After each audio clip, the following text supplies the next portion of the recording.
Hey, girls and boys, it is Mr. McAndrew, the math coach. I hope you're having a good day.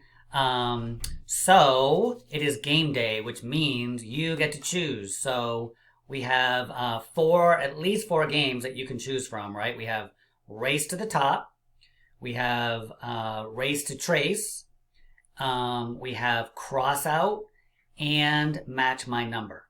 All right, those are all awesome games to play. So what I would like you to do is pick at least two of them to play. The other day you picked two. Maybe today you could play the other two. All right. But it's okay. Whichever ones you pick, I'm going to let you decide. Okay. Because they're all very good games for you to continue learning math and have fun with it. Spend at least, a good 15, 20 minutes playing the games. And then you've got your eye ready. Okay. All right, boys and girls. Have fun.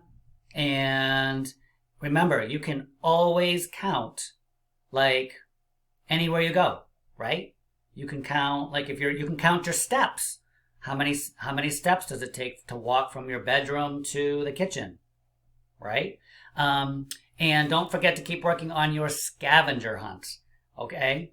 So have fun with that, and we'll talk to you soon. All right, bye-bye.